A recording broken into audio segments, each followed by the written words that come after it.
Jangan lakukan 5 hal ini agar hitanan Ananda Bapak dan Ibu berjalan dengan lancar dan insya Allah lebih cepat sembuh.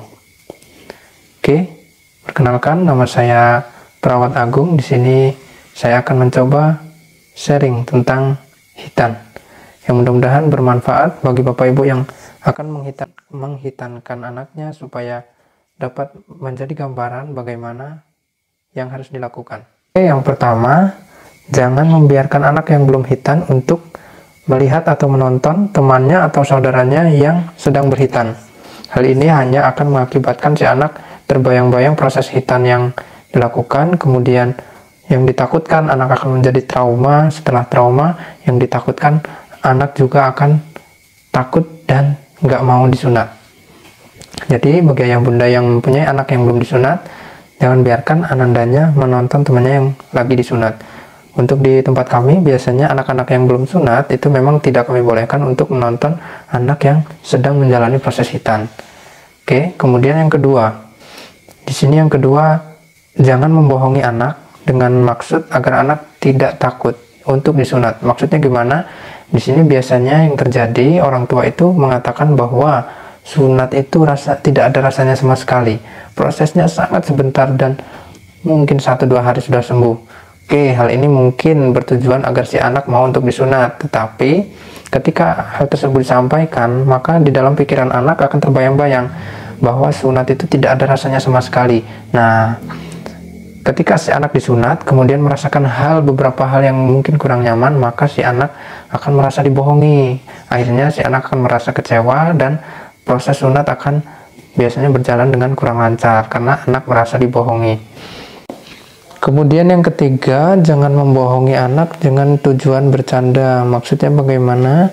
Gini, biasanya hal yang terjadi di lapangan adalah biasanya ada dari sanak saudara atau dari tetangga itu ada yang membohongi anak yang mau disunat dengan kata-kata bercanda. Misal, nanti disunatnya itu dipotongnya pakai kampak loh, nanti disunatnya itu dipotongnya pakai gergaji loh.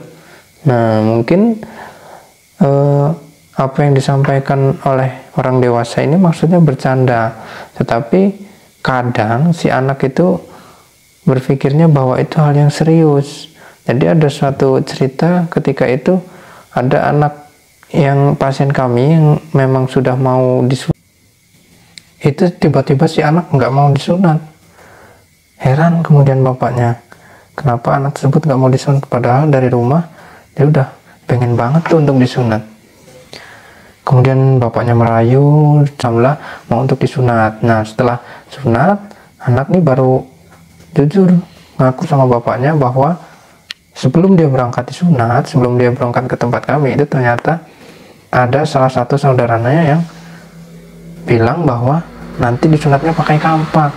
Nah, mungkin terdengar sepele, mungkin terdengar hanya bercandaan bagi orang dewasa, namun ternyata di benak si anak itu adalah hal yang dianggap serius. Oleh karena itu, maka kalau ada anak yang ingin disunat, yang mau disunat, udah mau disunat, itu saran saya jangan bercandain seperti itu. Oke. Kemudian yang selanjutnya, jangan mengadakan resepsi atau walimatul hitan pada saat hari H anak dihitan. Nah, hal ini akan merepotkan Bapak Ibu sendiri karena Bapak Ibu akhirnya tidak fokus merawat anandanya yang sedang dihitan. Nah, Bapak Ibu akhirnya akan fokus pada tamu yang datang, kemudian akan fokus pada banyak hal.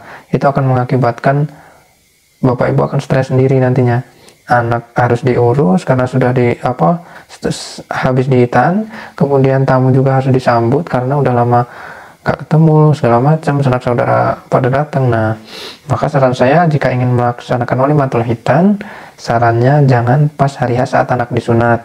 Mungkin bisa 1 minggu setelah anak disunat dihitan atau setelah anak sembuh ya. Seperti itu.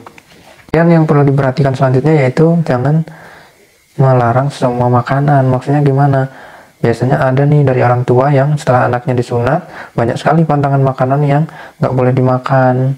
Makan ini nggak boleh, makan itu nggak boleh. Akhirnya si anak nanti sembuh dari hitannya malah lama. Karena apa? Tidak ada nutrisi yang membantu mempercepat proses penyembuhan luka hitan. Nah, bagi Bapak Ibu yang belum tahu makanan apa saja yang bisa mempercepat proses penyembuhan luka hitan, Bapak Ibu bisa cek video kami, yaitu yang berjudul ada 5 makanan yang dapat mempercepat proses penyembuhan luka hitan. Nah, Bapak Ibu bisa cek di channel ini, di situ ada videonya. Oke, itulah tadi beberapa hal yang perlu diperhatikan agar tidak dilakukan supaya hitanan anandanya bisa lancar, kemudian bisa cepat untuk sembuh. Itu saja apa yang bisa kami bagikan pada hari ini. Jika Bapak Ibu merasa video ini bermanfaat, silahkan di-share ke keluarga, ke teman-teman, dan kemudian Bapak Ibu silahkan untuk subscribe channel kami, nyalakan notifikasinya agar channel kami semakin berkembang. Oke, itu saja. Kami akhiri. Wassalamualaikum warahmatullahi wabarakatuh.